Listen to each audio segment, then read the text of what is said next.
Is she picking it up? We're on, are we? Yeah, no, it was the same. We were already recorded a take, and I said in the start that we were gonna fucking happy days. Now we only have a 2-take fucking podcast, but same as last week, tour take. Hopefully tour time lucky. But yeah, this has been a long awaited guest. This is Cameron Elliott, a good friend of mine. But basically, the way me and Cameron met was we were just talking about before we start recording. Was I was on holiday with my family in Ibiza, and he was there at the same time. And you know when you're younger and you go on holidays and you meet someone, you're like, oh yeah, we're gonna be best mates forever, and then you just go home and then you just don't talk ever again. Like, but basically we stayed in contact, but haven't seen each other since when 2018 started. January 2018. January 2018 would have been the last time we seen each other. So, but we still stayed in contact. But then with him, he set up a charity. PlanAfrica, and he's been doing great things. So I wanted to have him on. So I'm delighted to have you here. Now, yeah, that's it. And just tell us a bit about kind of PlanAfrica and where they came. I think the best thing I probably did was probably start talking about PlanAfrica from the very start. It explains it in a better picture. So yeah, like in late 2018. Yeah. I started seeing a lot of stuff like the poaching sort of, in Africa and all that, what was going on and all that. Yeah. And I couldn't get my head around it. I was sitting at home. I'd be at home, and like what would happen is I'd be fucking thinking about this all the time. It's always on my mind. I said, "Here, like I have to do something consciously about this," sort of way. And it was that, and it was the humanitarian stuff as well. Like you see a lot of stuff on TV, mainly social media though. I think that was the big thing, and that's what I'm sort of thankful in a way that I seen it, because then we got going. So I started PlanAfrica at the end of 2018. Yeah, got kicked off then in sort of January. Very slow start. I was on my own.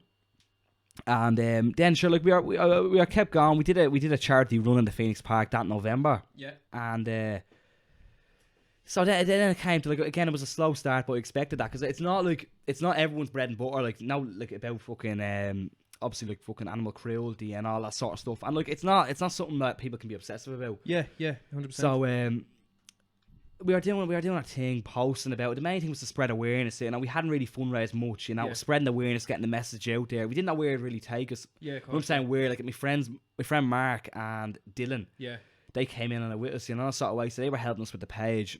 And then I said to myself, who am I to talk about this when I haven't even been to Africa and seen it from my own eyes? Or even, it doesn't really matter if Africa, Asia, it's happening all over the world, you know. So we organised then for September to go over to South Africa. Yeah. And myself and Mark went over, and it was the most life-changing experience of my life, sort of way. Everything we done, it was life-changing. But like again, the main thing about this mission that we went over in September, like it was to spread awareness, and like for people to see that a normal person can just go over and do this sort of thing, sort of way.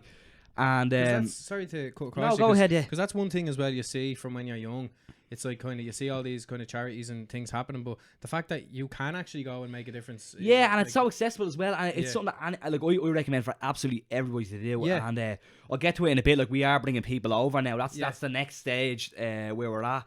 But anyways, we went over, and it was a life changing thing. And like I suppose like the social media platform and the things like that was it just fucking it blew up. Yeah. Because people seeing it, and like there was a lot of it. We did a lot of vlogging, trying to get as much content out there as possible for people to see what was going on, and that you can go over and help and make a difference, or whatever. And since then, it's just been, it's been flying. So we met a guy. We have other members of the team now. We have Dylan Preston, Julian, a friend of mine there. He's also a DJ. I'll get to him in a bit. And Miguel from LA. I have him followed on Instagram. He's he does his own bit of content and all that, but he's the most recent guy to come on. Yeah. But he's amazing. Like that as well. They're all amazing guys, But is he like your graphic designer? He is more so. Yeah, he does any sort of like the media sort of thing, videos. He's trying to set up the YouTube. Yeah. But like Anyway, so Dylan Preston, they came on. Julian came on, and we have a great team now. Yeah. And we're moving forward very well. So like we're getting our fundraising events this year. We are meant to be in Africa next month in 2 weeks, right? Yeah. But what happened obviously with the COVID thing? That's out the window till next year, which is a shame, because there was 4 or 5 people coming over with us this time. Yeah. Again, not a lot of numbers, but again, what we did with 2 people, myself and Mark Reynolds going over, what we did with the 2 people, imagine that on a scale of 6 people now. Yeah, exactly, sort of way. It's just expanding. That's the main thing, just to get the awareness out there and raise money for all these individual charities, because we don't. Again, we're not recognised as a charity. It's more so a fundraising platform, and like to spread awareness, sort of way. And we do fundraisers, and like a lot of our fundraisers, I feel like I'm waffling on about it now at the moment. I'm just spreading propaganda, but a lot of our fundraisers are to do with like we associate Irish charities with it as well. Sort of way. So we try to keep it at home and like that as well. At Christmas time there, we went out and we did like a homeless run in the city centre, which was amazing. Like, That's good, yeah. Like we got like I remember we just advertised through like Instagram, Facebook, and all that. Yeah. And like we said, right, we meet at Christchurch, wherever, 7:00 I think it was, right? Yeah. And fucking 18 people showed up, and I was like, "What? Like this is crazy." You Yeah, know, that's the way that class. people. Yeah, that's so many people. Like I know it sounds like a small number, No, but I didn't expect that. I just thought it would be big 2 or 3 of us. Exactly, yeah, yeah. so it was amazing, and like I suppose like that many people want to make a difference, especially at home as well. Like, you know, sort of Yeah, way, because a big lot of people time. won't be able to travel to Africa realistically. Yeah. With not whatever's going on their lives and all. So Yeah.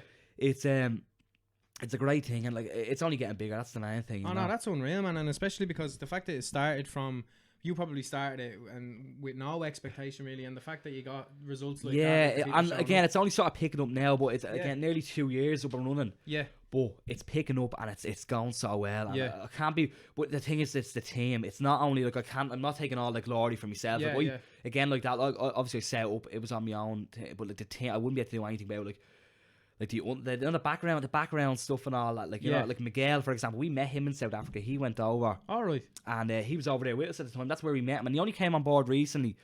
We wanted to ask him. We were saying, me and Mark, like the other founder there, we were saying for ages, God, we need to get something going with him. Yeah. You know? So he's like, he's really passionate about it. He's the sort of bloke we want on board. Yeah, big time. Yeah. Actually, he texted us then one day. We're like, this is great. You Yeah, know? Yeah. Dylan Preston, he came on board there, the homeless run. He came to it. And like, sorry, his passion for like for helping others and just his passion towards it altogether. Like we said, we need him. You know? Yeah. So like that Julian, like we're gonna get like he's working on events.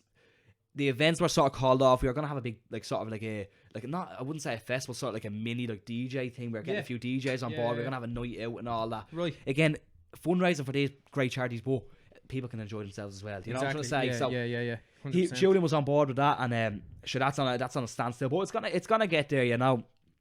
And then there's like Mark and myself and like Dylan Cadwell as well.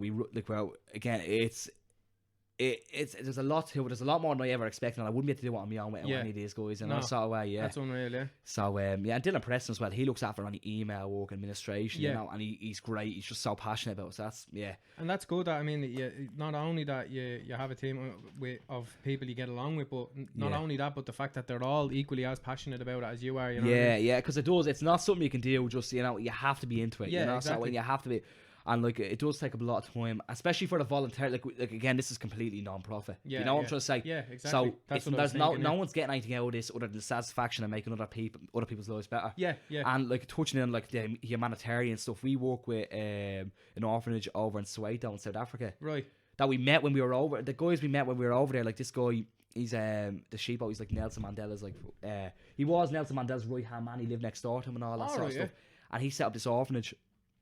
And we visited it when we were in Soweto in South Africa. Yeah. And so like that's where we kept in touch back and forth. We've been like what we've raised, like some of the stuff we've raised, like we divide it out amongst like all the charities that we're dividing it amongst. But we always send over a bit to him.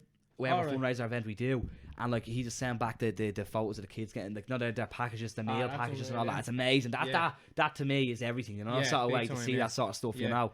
And we can't wait to visit that place again. Yeah, honestly. I'd say so. And I mean, like obviously, that it's good that it started off with kind of the like the poaching and stuff like that, and now you've kind of branched off into helping like the orphans and stuff like that. It's good. That's what I mean, and that was a newfound passion when we went over because like again we were so based on animal cruelty and anti-poaching. Yeah. And when we went over, this was like it was one of the things we did, and I mean, it was fucking. It just changed. It changed the game altogether. You know, sort of way, like, and how to expand. Like, and again, we're not only, even though it's called Plan Africa, that's the big thing. Like, people are saying, it's not only Africa. We'll cater to anything. Again, like, it could be there's the watch gun there. We robbed that with me, mine. Telekinesis and took it off. Yeah, so it's like we're looking like again. It could be anywhere around the world. Ireland at home. We try to focus again on Ireland because like. Not that charity starts at home or anything like that, but it's where it's most needed, I feel. Yeah, big time. And if we can do anything, you know, that's sort of way to help. That's the main thing. And it's sort of as well, like as you were saying with the starts at home thing, like you'd be walking down kind of, and it's happened to me a few times. You'd be walking down O'Connell Street and you'd have someone doing with the clipboard for concern or something like that, asking you for £2. But then at the same time, people would sign that and then they'd walk past a homeless fella sitting on the floor. Do you know what I mean? Well, there's the thing, you know. Like I actually, like to be honest with myself, like and I'm sure a lot of people are exactly the same. Like, Yeah. I find it hard to look at that, in the city Big centre. time, yeah. And it's that's where we came to homeless run at Christmas time. Now I know it's a cliche thing to give food to the homeless at Christmas, and we were going to start doing this as a monthly thing. Yeah. Until the lockdown thing came into play. Yeah, of course, yeah. And sure, that it's something that we're going to work on in the future, that sort of way, like, and maybe set up a stand. But like, it was so simple but effective. Like, it didn't cost that much. We made up sandwiches, crisps, like bottles of water and all that, put them in the bags, and then like just whoever we saw. It was just given out to them. So that was the feeling you get from that is priceless. So yeah. And it again, like, it's such a little effort from I'm a very grateful person. Yeah, That's all way to have like that, to have what I have and the health and all, and everything in general. Like, but to be able to give back is fucking everything to me. Sort of way. Yeah, no, big time. And one thing I was meaning to ask you as well. I remember I was telling you about. I was talking to you when you were over in South Africa, and what was the kind of was it a bigger change than you expected than, say, walking down fucking Henry Street in town, like, or walking down somewhere in Dublin, as opposed to walking in the slums over there? It's just a different way of living altogether. In the sense, but it's so diverse. South Africa is so diverse, and that's the thing. And I suppose I don't know if I haven't been to other parts of Africa, so I can't really speak for it. Yeah.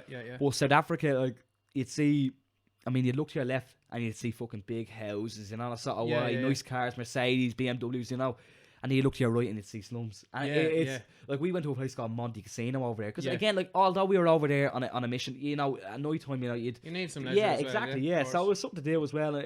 And this place is like, it's like a Vegas hotel. Like, we've been to Vegas as well, and it's exactly the same. Yeah. But we were looking at that, and then you look across the road, and it's poverty, Yeah. And it's so diverse in that sense, and that's what gets me as well. Like, it's completely one-sided. Now, I'm not educated enough to speak about the political end of South Africa and things like that, but it's so diverse in that sense, sort of way, like, but it's amazing. It is. It's a life-changing experience, and I feel like that's why we want to start giving people the opportunity to see this, that sort of way firsthand, and again, spreading awareness in that sense. Yeah, no, that's class, man. And I think it was like, just going back to what you said as well about it being quite in your face with the difference. I remember I was talking to I was getting a taxi home, I think, one night from a night out, and the taxi man, and now obviously Nigeria and South Africa are very far away, but he was telling me that, I was saying, we were talking and I was drunk, and I was saying, I was like, is the government corrupt in Nigeria, is it? And I go, because I remember someone told me it was. I was just curious, and he was a nice lad, like, and he said they are corrupt, but he goes, but the difference between,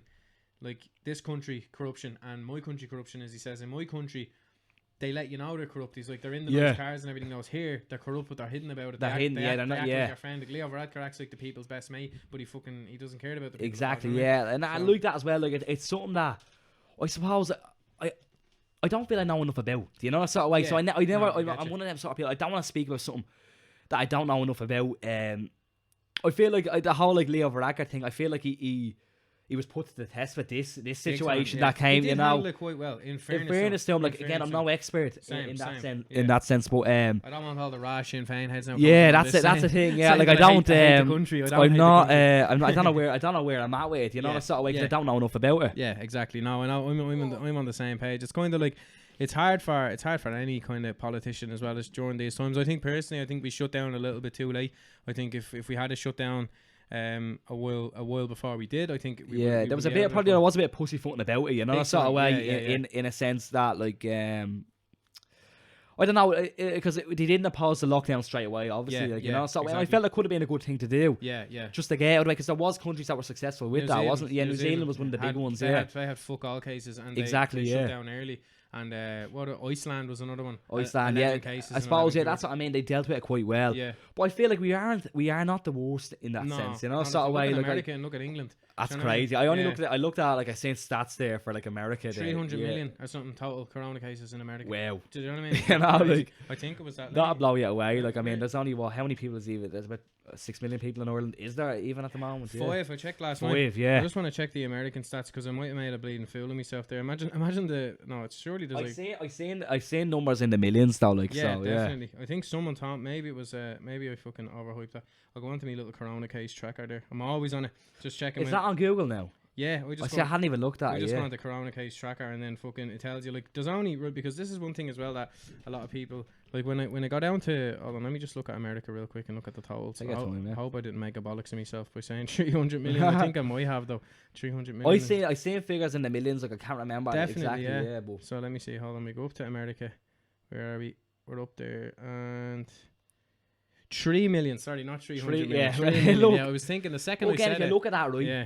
Like if you think about the population of Ireland, you know, sort of Yeah, like yeah, that's a crazy amount of it's people, incomprehensible. Do you know what I mean? It's just like Well, I it's feel like crazy. there's a lot of like disbelievers, you know. Yeah, big and look, time, come yeah. here again. Like I don't want to get into it too much, but like there's a lot of theories behind it. And I have a friend that'd be really into that sort of thing, and he was telling me the 5G towers and all. yeah, he was telling me a lot of stuff, and I'd be looking and I'd be saying, yeah, like, you know what, It makes sense. It does make sense, but I don't want to be like I don't know enough about it. That's the thing. Exactly. Yeah, No one does. That's the thing about it. And no I don't one feel does.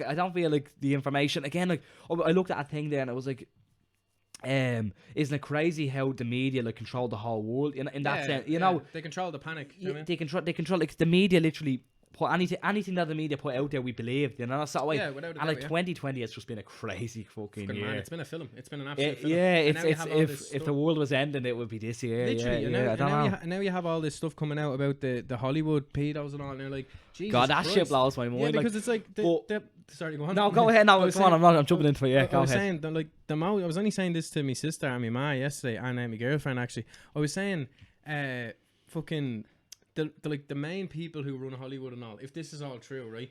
Then it's literally a horror film. That we My do. heart be broke. Yeah. You know why? Because I'm looking at these actors my whole life, and all so I you see don't want to Forrest- believe I it. see Forrest Gump and Tom Hanks. You and don't I'm want to like, believe like, it, you know. can't- That's you but I can't don't know how much it is to believe. But like, there Same. is an element of truth, I think, in it. Yeah. Look, come here. I'm not going to be saying, oh no, they're all innocent, you know. Yeah, Look, yeah. I'm sure there is, and I'm a bit like, I don't know. Yeah, it's a weird one.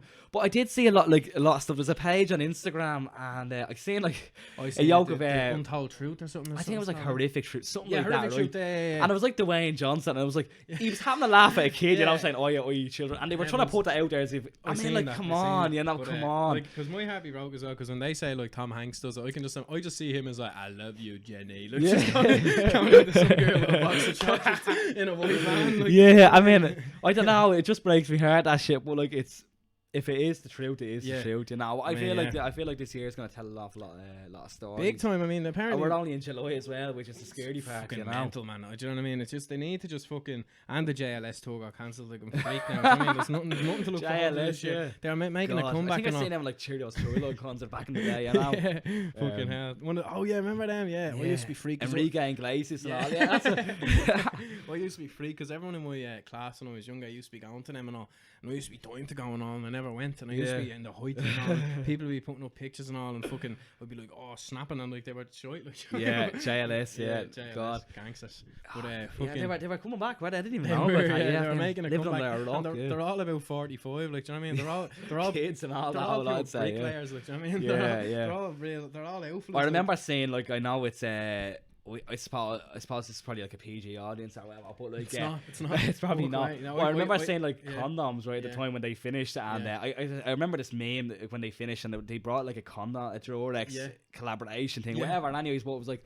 I seen a meme on Facebook. Was like, I hope these don't split. Or whatever. That's the only thing. Last thing I remember from JLS. You know? So they yeah. did split, yeah. Yeah. Fucking hell. But yeah, no, we kind of we rambled off there. But no, that's Yeah, what you want JLS to the happen. whole lot. Yeah, we went from talking about South Africa God. to JLS to. But yeah, I mean, in like, did it kind of give you when you were in South Africa? Did it give you a kind of an appreciation for sometimes things you take for granted at home? By seeing how some people live, how some kids live, and Yeah, I suppose like I have a younger brother. It was 9. Yeah. Harley. yeah, He's a brat, but I love him to bits as yeah, well. yeah, You know, he's I remember him from years ago. He's yeah, like I'd say you do. he was Like gas, he's yeah. he's a really outgoing kid, and I Yeah. love it. Yeah, and he's crazy, but it's great to see him grow up because he's grown up to be a great kid. That's sick. Yeah. You know, that sort of way. Yeah. But again, when we went over there, like I was talking to kids his age, and I was talking to kids his age, and like I mean, it was the difference in them. You know, like they were going around barefoot. Yeah, And like yeah. I remember I took out my phone. It was this phone here. I took it out and they were like they have never seen anything like this before. Jesus And it Christ. was like, what the fuck, you know? Yeah. That is crazy. Yeah, it really That honestly- is crazy, it, you know. it really puts things into perspective for you. I mean, when Yeah, when it's- you're living in a first world country and you're you complain about such little things like and again, it's not our fault because we haven't experienced but it. you know what? You know what I'm trying to say? Like, it's not either the kids in Ireland's fault either, because No, again, like, it's just different worlds. But big time. It was a real eye opener, and Harley, like, he's really into it as well. Like, he's always asking questions, and I've seen a difference in him as well. Like, yeah, that's good. In that sense that he's really like he's into the whole thing, you know. He's into learning about it. Yeah. And I was obviously telling the kids, I was showing them like photos of Harley over there, and they couldn't get over like the difference in, you know, sort of way. But it's it's an amazing thing, like, and they see that, but they grow up. But even though they have so little, they're so happy. And that it really grounds it in that sense. You know, your feet are on the ground at that stage. You know, sort of way. They realise that people can live with so little, but yet be so happy. Exactly. I mean, if you've seen the tin shacks they're living in, and when I say tin shacks, literally like the 4 pieces of steel put together. You know, sort of way. And it's but again, like that, it really puts everything into perspective. Big time, and it really shows you that there's that this materialistic bollocks that a lot of people base their happiness off doesn't mean anything. And that's what I came back in that like people that say, oh yeah, you like, you mean material, like you drive a nice car, you love your clothes, and like, which I do, right? Yeah. But that's, you know, I feel like that isn't the be all and end all, like, you know, sort of way, like that's. It's one of them things, and I don't feel like people should, just because they've seen this, they should like neglect it and say, oh yeah, I'm gonna go wear like, you know, like exactly. You know, these are nice things as well. But if you're conscious about this and you're willing to help others, you know, sort of way. And I feel like a big thing about Africa is like, if we're looking to change Africa in a sense, you know, as best we can, we don't want to change the culture. It's not as if we want to say, oh yeah, here's an iPhone 11, here's like brand new Nike Air Max. That's not their culture. Start Irish dancing, you know, sort of way, like that's not their culture, and you don't want to change that on them, you know. But you want, again, like these kids, like if their happiness mixed with great education, like these could be great people, like which they aren't. Not that they're not great people, but they could do great things. Exactly. Yeah. And it's really giving them the resources, you know, sort of way. It's the main thing. And it's sort of like it goes back to the kind of the more you have, the more you want thing. It's kind of like the opposite of that. I remember my dad telling me when I was younger, he was saying like we were watching it, like I think it was one of the documentaries, one of the tribal documentaries, and he was telling me like, he was like, they were hunting, they were looking for fish and stuff. And he was saying that they'll find in that tribe, if there's 20 of them in the tribe, if they find one tiny fish, they'll split that into 20 pieces. There you go. They're is that not regardless of who it is? But like, exactly. And they'll feed you as well, even though you're even how they teach the kids over there, like in the orphanage. And I know we obviously went over on an animal mission, but we'll get to that, you know. That's all way. But I was just amazed by the way they teach them. It's completely different, you know. It's life skills, and it's not even life skills. It's morals, you know. Sort of way. So on the walls, you're walking around, you're looking, and you see like smile, be happy. Always help one another, clean up after you. So all these sort of things, you know, so these are getting installed into these kids' heads from a young age. Big time, you know, sort of way. Yeah. And it's like compared to like Irish skills, and I'm not dissing Irish skills, you know, sort of way. Like in that sense, the curriculum, but it's a lot different. Like these kids, like, you go out to the garden, and they're learning how to grow food, you know, sort of way. Sick, because in a way, like they're, you know, that's their reality, you know. So if they can't afford it, they're growing it, or they're trying to sell it, you know, sort of way. Big time. It's amazing to see the difference, but again, like I'm not going to knock Irish skills either, you know. No, we have a decent education system, but I do believe we do, anyways. I do believe to a certain extent. I mean, we have a decent education system that makes people who go to college. I think if you're looking at the Irish education system in a way of, if you want to mold someone to go on to third level, it's fantastic, because it's teaching you the memory and it's teaching you everything. As far as morphing people into life, it's not the best. I think. Do you know what I mean? I feel like there's a lot of life skills that are missing out in like in the Irish curriculum, you know, sort of way. Not only Ireland though, like I feel like in a universal base, like, well, not third world obviously, but like I don't know, like again, like that, I don't know, things are changing, like compared to like when we went to primary school, like 10 years ago, you know. So it's a different lifestyle in there, you know? Big time, and like I remember like back in the day, like there wouldn't be, like, computers were a big deal. You know what I'm trying to say? Yeah, and now everything is computers. You know what I mean? Yeah. It's I think that's one thing. I think worldwide, the schooling system is kind of, it's edged. You know what I mean? Like if you look at, it's kind of all based around the memory test. I think there was it might have been Einstein who said if you judge a fish on his ability to climb a tree, he'll believe he's a failure forever. And there you go. Yeah. And it's like, if you have someone who's terrible at maths, but he's an absolute genius at literature, you're gonna think that this fella's gonna think he's a dunce. Do you know what I mean? There you go. That's the thing, you know. And there's, I suppose like everyone is so specific, you know. So way, and I believe everyone has their own gift in some certain way, you know. So look, I was no academic genius in school. I got by, you know. Yeah, I got by, but I was never one for college. But I always had one thing in my mind, which was like joining the Defence Forces, which I'm here now. I'm sort of grateful for it like that. But in a sense that I want to, I do feel like I'm gonna go on to third level education somewhat in the future. You know, maybe not now. Yeah. There's a lot. I have a lot got. Like I don't think I'd have the dedication for it at the moment. But it's something I do want to do. Yeah, exactly. Yeah. And again, I wouldn't know what I'd do if I were to go. You know, so that's the thing. I think a lot of people. How old are you now? You're 20 now, right? 19 now. 19. All right. Yeah. So I think a lot of people as well. Like especially when did you graduate from school? When did you finish school? 27 or 28. Yeah, so I knew it was a year or two after me. So it was like when I think a lot of people when they finish school as well, I think they don't know what they want to do, but they have influence from their parents or teachers telling them, oh no, this is what you want to do, trust me. And it's the kids are like, oh well, okay, I'm used to putting my trust in an adult since a young age, I'll do that now. And then they realise when that's the thing, like I mean, and I feel like life is so valuable, you don't know what, like I don't believe in the whole like it's the be all and end all if you don't like college. It's like that's what I mean. Like people are gonna try different things. Like look, I tried different things. Although I had my mind set on going to the Defence Forces. Like, but like I tried the whole building side thing. Like I was in so many different. You know, I had that's good. You know, did loads of different jobs. But again, I take things from that. You know, sort of way. Like I take different elements of each thing and learning. You know, meeting new people and all that. Yeah. So again, like that was it was a good learning curve, you know, sort of way. So again, like I was nearly almost afraid to go for what I wanted to go for at the start, you know. And it's one of them things, but everyone's just kind of afraid to fail. Like, that's it, you know. Sort of way. That's what me and Tony were talking about last week. It's the first step is very important in anything. It is. I always feel like you don't need to know how to get there. If you can see the end goal and take the first step, you're already on the way. Yeah, I remember you talking to me, and it's weird that you're the only person. You're the person who told me about this, and it's been coming up in my life a lot lately as well. I remember when I met you in Ibiza, you told me about the law of attraction. Yeah, and you told me about it, and I'd never heard of it. And I remember I kind of lately now. I'm not joking. Like, right, my dad goes, "I got you these things. I think you might like them."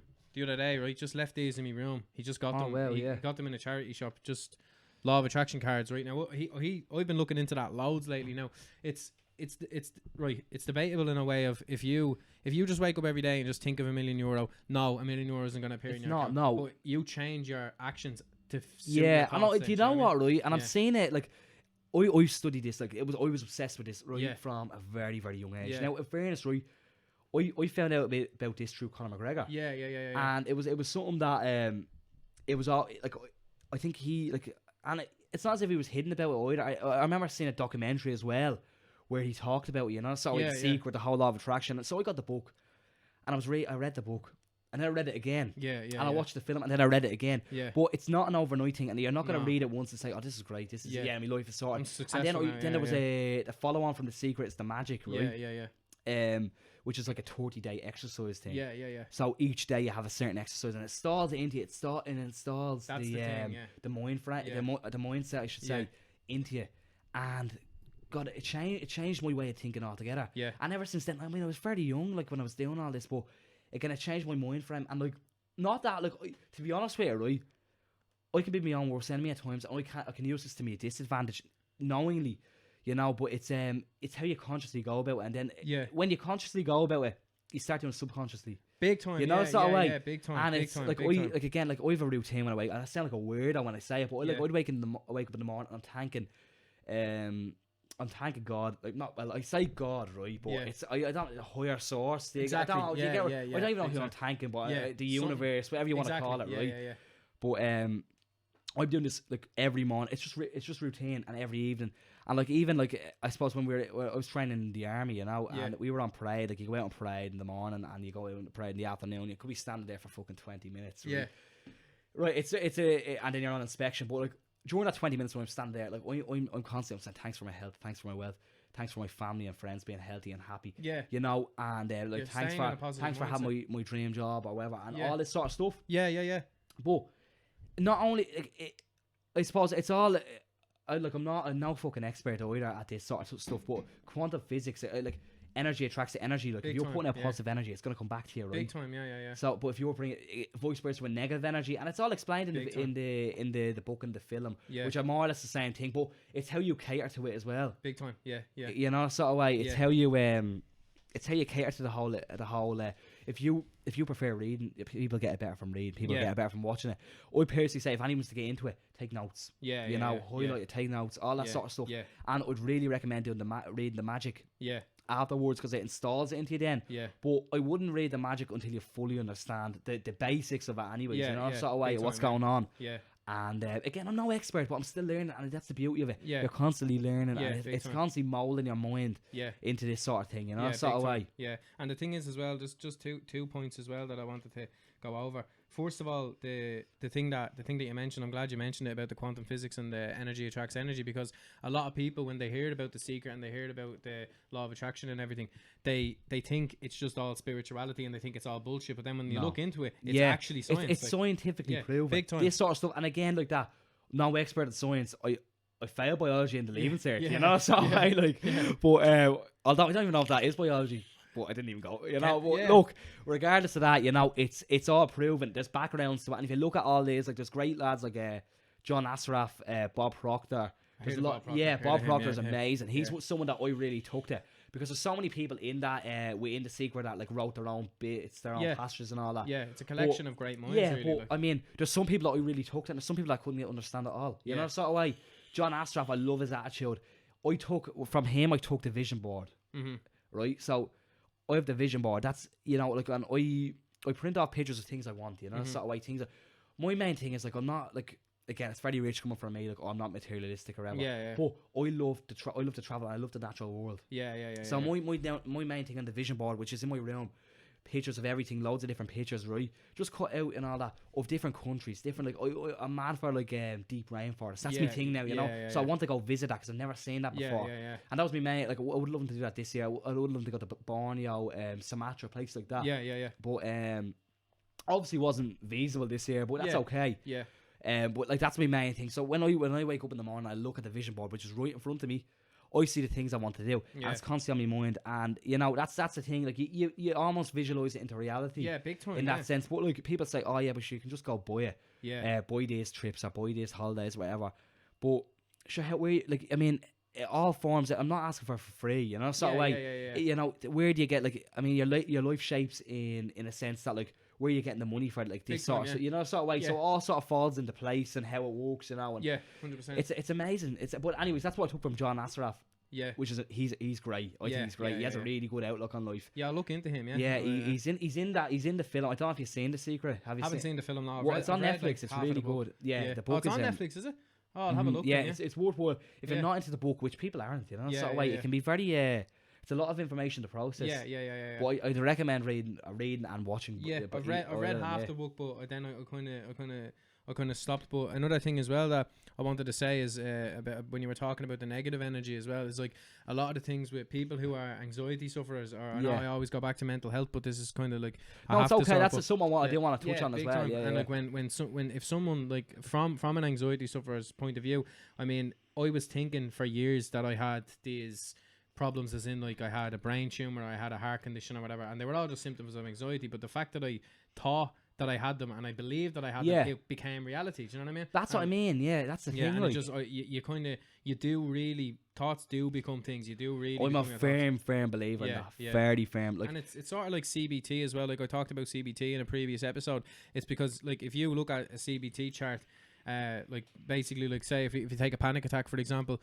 A CBT chart goes like a thought becomes a feeling, that feeling's fear, right? And then that fear brings up a physical arousal, which is racing heart or something, right? Yeah. Then now say the original thought is I might have a heart attack, right? Then that brings a feeling, which is fear. Then the fear causes physical arousal, which is racing heart. Then that racing heart feeds back into the fear, feeds back into the thought, and it just goes around and around and around. Yeah. All started from one thought. So if you that's crazy, isn't it? It's crazy the dynamic of that, like how it works, sort of way. The mind is just so connected to the body. And I actually put something on my Instagram story earlier. I was saying like mental illnesses are just as physical as they are mental, and if you don't believe that, you need to get educated because the mind affects the I body. Actually seen that there seen that that's amazing stuff, but like I feel like now in 2020 like people are becoming more open about like mental illness and all. Like I don't care who you are, nobody mentally is completely fucking bulletproof. No, in that sense, look, there's people that are like a lot that deal with a lot better than others. Like for example, I'm no stranger to myself, like in a sense, like And like the last year, I've had my own like things that were going on. But like, there was a time in my life, and this is only recently, that like there was days, and like again, like I'm pretty sure with the law of attraction and all that, and it was my own, as I said like, previously, I was my own worst enemy. Because there was times I couldn't lift my head up off the pillow. I couldn't leave my bedroom, you know. So I couldn't talk to anybody. And like only recently in the last few months, with the help, like I have an amazing family and friends, great circle, you know. And everyone, with the help of everyone, and even like to the extent that I'd be open about, like I had to go like do the whole counselling thing, and for its own reasons, I won't get into it. Because it's a sticky thing, but fair.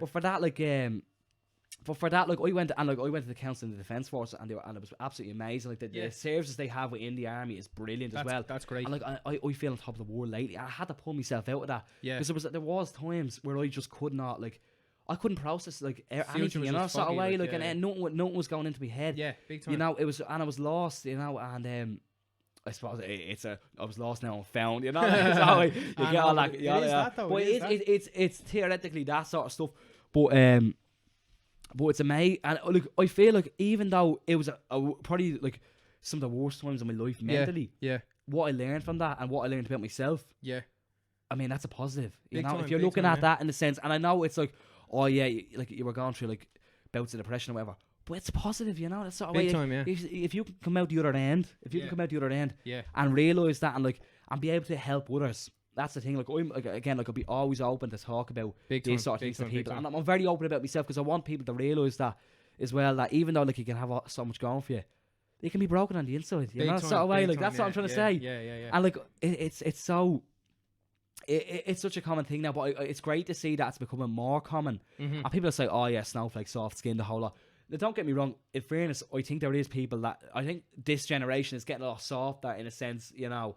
Again, it's something I'm not going to go into, but there's nothing, and I mean, especially within men, I think men like try hide it a bit more. Big time, but there's nothing wrong with like feeling down. No, you know, it's that way, and everyone is going through it, so people have to realise that. But big thing, one thing I always say as well, to if I'm talking to any lads about it, is people say, oh well, I was actually talking to a mate of mine, and he was like, I don't like showing me emotion because it makes me feel like less of a man. And I was saying to him, well, basically you're not a man, you're a human, and if you show emotion it means you're human. Like, you know what I mean? We're not like, and I know obviously like man and woman is different, and there is a lot better support systems there for women, which has been proven, but it's like, so it is harder for a man to show his emotions. But I don't feel like men are given it, like I don't feel like I think it was you're a less of a man. This was the thing behind it. You're a less of a man if you're showing these things.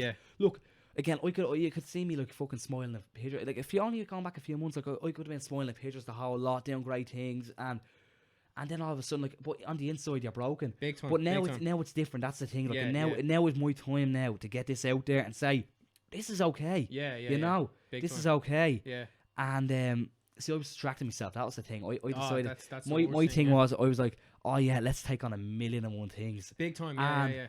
If I can take on all these things, I'm not thinking about the problems that I had. 100%. And that was the thing. So now, and then it came to when all these things came to an end. Yeah, my hair's fucked. They're hard. I think we are.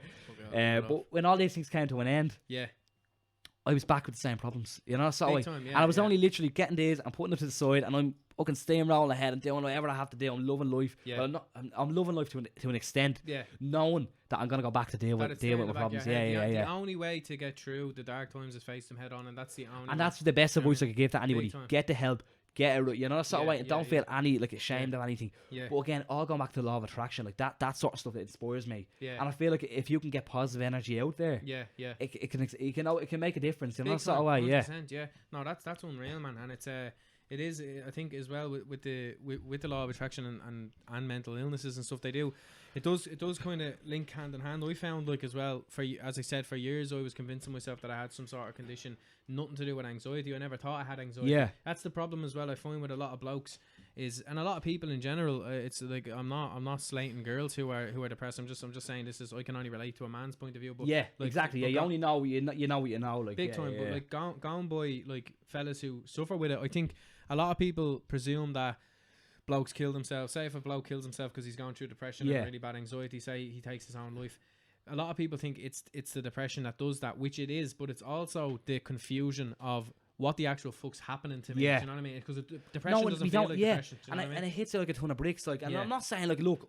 I'm not like here talking about my own problems and all that. No, Look, but that's what it's for. it's Like. you know, it's getting out there to say Yeah. like you know, and it's see I don't know, like it was the last like year you know, like I lost a close friend, right? Mm-hmm.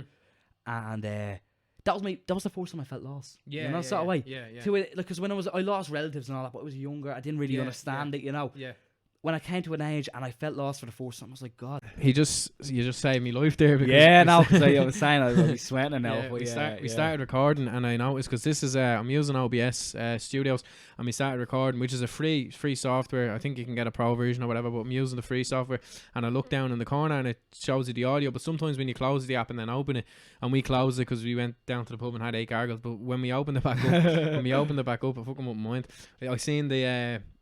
He's saying, sorry, I'm giving him the credit. The fucking audio wasn't picking up, so we were only recording for 3 minutes. But I can imagine if we were recording for fucking 15, we would have to restart again. Because like I don't mind recording, and you're probably the same. We have fun. I love it. It's fun. Yeah, that's what I mean. The only thing is having to repeat the same things you said with the same kind of charisma as you did. Do you know what I mean? It's such a natural. Like I feel like podcasts, like it's not an interview. It's not you don't have like fucking a list of questions. There to ask me. Exactly. Yeah. It's a conversation. You can see like previously how it spiraled and all. Yeah. But I think that's the idea of, and we agreed on that. We were talking about that a while ago, and it's the idea of a podcast, just like a conversation, I suppose. Yeah. Isn't it? Yeah. Big time. And that's what I like about them. Like, if you said it was like the third person being the third person in the room, which is great. You know? Yeah. That's exactly. That's the way I look at it. Anyways. I think if you look at kind of.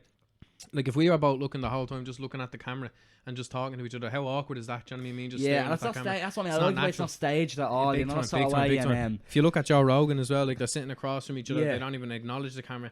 It's just him, whatever guest. that's Jamie. the thing, you know. Yeah, no, big time. But I think where I had to just double check in case it died. Yeah. But where we left off was just kind of like how you can you can basically manifest your life into anything you want in terms of like.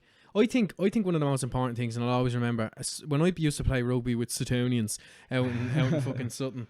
I remember a fella came to us, a sports psychologist came to us one time, and he was showing us a video of Bear Grylls, and it wasn't a video of him drinking his piss or anything. It was a video. It was a survival video of him climbing up a cliff. Right, he was using the vines to climb up, and he looked at the camera and he was like, now that's about 40 feet. He goes, but I'm 6 foot tall, right?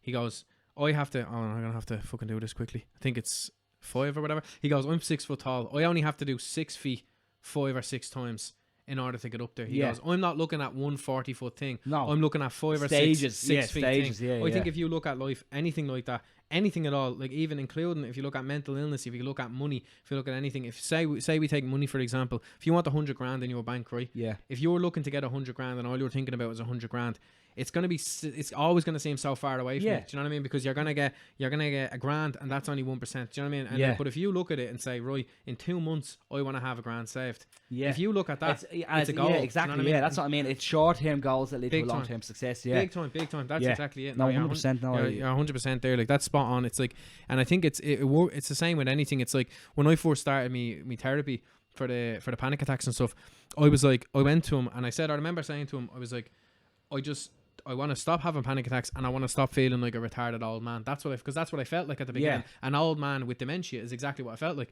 And it was like, that's what I said. I was like to him, I was like, when does it start working? When does CBT start working? And he was like, well, I mean, patients usually notice a change around session 8, but he goes, we're not going to put a time on it. He goes, just learn about it and stuff. And I realized the more I went on, the more you think of like, when is this going to leave me alone? Yeah. When is this? The more it clings on. And when you just learn about it and accept it, the more healthy the healthier you feel and stuff. Do you know what I mean? And it's the same with kind of. I thought we weren't recording again. I keep having to check it. Yeah. But no, and I think it's the same. It's the same with like so many things. It's like weight loss, for example. I've lost a few pounds in the past 2 months, but you are looking well, in fairness. Nice one, yeah. But the way I used to I was probably looking better, weirdly, in Ibiza when I was 15 because I was mad into weight. We actually went to the gym over there. Yeah, remember that? Yeah, the one down the road. Yeah, the down little the road. corner one. Yeah, that was actually a spot. I remember that workout. And we were like, if he's got punching bags, and we were like, no, we don't. And we were like, pads or anything. We were just doing. I think we done everybody part as well. Just walking around doing everything. To be honest, right, and I give you a laugh. Right, I was only a kid at the time. That was my first time going to a gym doing weights. Yeah. yeah. So I was just going off you, and I was looking Yeah. at you. I was saying, yeah, he knows what he's talking Yeah, about. yeah. Going around. I was just Do doing shoulder everything. press, and then Yeah. we'd be straight into the legs. Doing everything. Yeah, it was stupid, but Sprints yeah, afterwards. everything. But no, that was that Yeah. that part of Ibiza though, like the quiet part, Santa Eulalia, that's like proper good for training though, because it's just so Yeah. quiet and there's no like mad nightlife. I around. always said that, like, if for boxers to go on a camp, Yeah. it's an absolutely amazing spot. Yeah, for it. yeah, yeah, There's yeah. nothing. There's no. It's a nice place. It's noisy. It's relaxed, but there's no distractions. Big you know? time, So, big like, time. There obviously is pubs. There's Yeah, you know, yeah. but it's not like fucking San Antonio. San Antonio, Yeah, for yeah, example, exactly. yeah. Yeah. or your Magaloofs or Yeah, anything like yeah, that. You know, yeah, so. yeah. And that's one thing as well I wanted to ask you. I'm surprised we're probably nearly an hour in and I haven't talked about this yet. Boxing. I haven't talked about once about it. Boxing. Are you still boxing? I am Yeah. still boxing. I'm back training now. I see. I took a bit of a. I suppose I used like the lockdown because obviously the boxing clubs wouldn't be open, and Yeah. it's not something you can do. It's very close contact. Big The time, sport in that sense. So I took the time to start running. Like, but anyways, we'll get back to the boxing. Yeah, like I've never stopped boxing. I haven't fought Yeah. since last May. Right. Reason being is because I did a lot of traveling last year, and then I went to the army training in September. Yeah. So that, like, you can't, obviously you're in there for the 6-7 months at the time, you know. Yeah. So you don't get to fight, you know. So you're not gonna get to Course. train properly for that Yeah. anyways. But my last fight was in Denmark, and I had a good year last year. Even though I to be honest, I had 4 fights last year. It was my comeback year because I took the year before that I didn't box really at all. Yeah. I think I remember that. I think I remember There was talking to there you was a lot about of stuff going on. I'll get back to it in a few, but Yeah. yeah, so I had 4 fights. Now, to be honest, I lost 3 of them, right? Yeah. I boxed. I had a warm up one in a club show. Boxed over in Italy. I lost that, but I thought I won it myself. Yeah, It was yeah, a yeah. great fight. Yeah. Boxed against a great Italian boxer. He was brilliant, but it Yeah. was a close fight. I felt I won a heat. Was there a video of that? I think I seen a video of that. There was would have been. I'd say there is Yeah. on Instagram. Yeah, but yeah. then I boxed I boxed on Good Friday, the Crummer Boxing Club. Yeah. Good Friday show. It's a famous show, anyways. Yeah.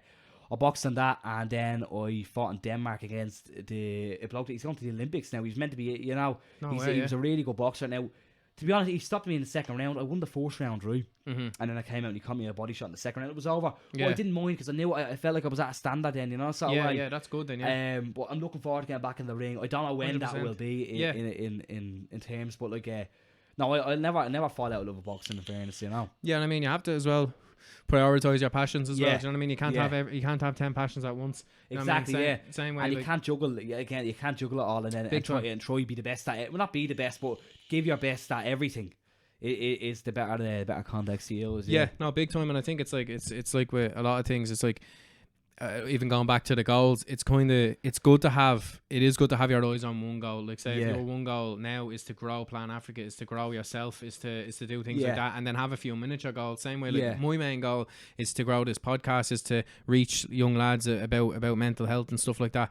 And then my side goals would be the books that I'm writing and the novel that I'm writing. I'm on the third story of it now. You were saying, And, yeah. and then I've got obviously like whatever comedy I'm doing as well. That's Yeah. their little side side Exactly, hustles. yeah. They're- There you go. And I've exactly. seen a good thing, and we were talking about this as well. If you didn't have your side hustle start during this lockdown, you know, Yeah. like what you doing, you know, that sort of way. Like, Yeah, but yeah. it's a great thing.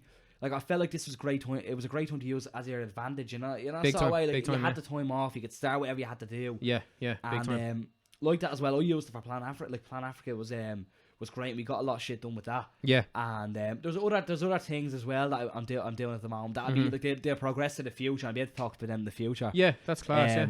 But it was a good time to use for that, you know, because you had nothing else to do. So I suppose the best thing to do was be productive. If Yeah. you could, it's very hard sometimes to find motivation. But if you're not motivated to do something, you know what is it? Is it something for you? Is the real question? Yeah, no, big time. I think that's the, and I think the I was talking about this with Tony, and I've talked about this a few times on the podcast. I think like the lockdown itself, it really did kind of put things in perspective in a way of like, hold on a minute, I want to be doing something else. A lot of people got that I want to be doing something else thing during lockdown, because it's like before we were in this kind of, and society loves, obviously, when I'm not being a big conspiracy around, but because society loves when everyone's robotic and they're just following orders and they're just doing everything. But when you realize that, as you said, everyone has a talent, everyone has some sort of aspiration in them that they'd love to fulfill.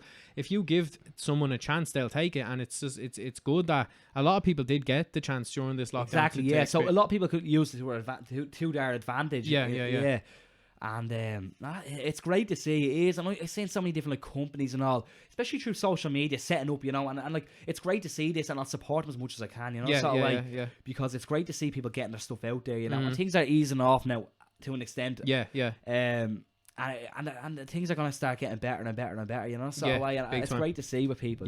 And I think as well, I said a few weeks ago as well, I wouldn't care if a pub never opened again, to be honest, because as well with me and the anxiety and stuff like that, and the depression and all, before I had my kind of massive kind of the deal breaking panic attack in last October, I used to be every single weekend on the gargle, and it was like just every single weekend, and like it was just kind of, it wasn't a way of like no, a lot of people do that, and it's, if you can do it and you can be happy, that's fine, but I was doing it because I was unhappy, you know what I mean? I was going out on a Friday and getting blackout drunk just because I was so angry at me life and stuff like that. And it's like now that like I haven't drank in months because I'm not one to drink in the gaff fight. I drink to socialise. I drink to socialise. Don't get me wrong, if me board was over the other day, or my girlfriend, sorry if any feminists think that's a derogatory term, me girlfriend was over the other day and she was drinking she was having a few gins, and then like I'd have a bottle then, do you know what I mean, or something like that. But the drink itself has changed for me as well in a sort of way of like, same with weed as well. I used to be big into weed,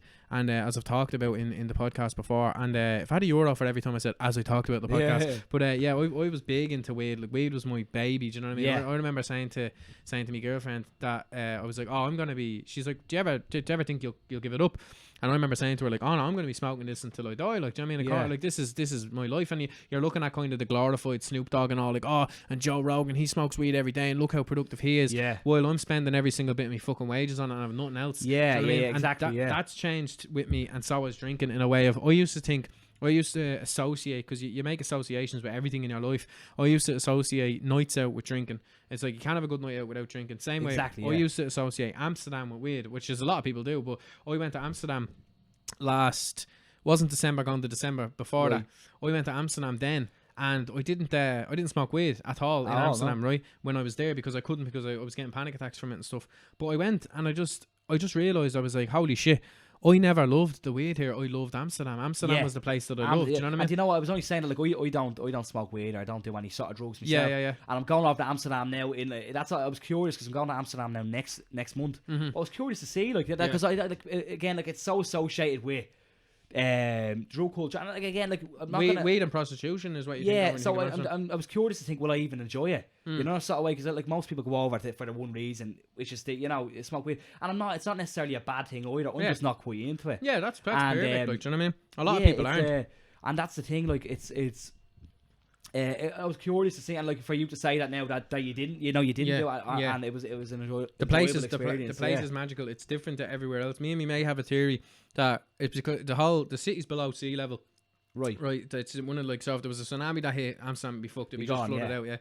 But like me and me may have this theory about Amsterdam, that the lower than sea level thing has driven everyone a bit mad or something, because there's just a craziness to the place. It's a different buzz altogether. Mad, man, and it's like, it's so Victorian or something, or like just the way the buildings are built. It's just I think it looks deadly from the pictures. It looks amazing. It's unbelievable, and it's so beautiful. And the people are nice, as long as they don't think you're in English, because the English just go over there thinking they're in Magaluf and doing football chants and jumping on things. Really, So it's like, it's not that place. Now, don't get me wrong. If you go and I'm at the kick now, if you go and you try some of their weed over there, at least you know it's not like the Irish stuff. It's not sprayed to bits or anything. Do you know what I mean? It's clean ground. It's good. Just stay away from the Bulldog coffee shop, because they're just a rip off. Do you know what I mean? And they grow shit weed. And it was opened by an Englishman, and it's a big English coffee shop, and it's a franchise.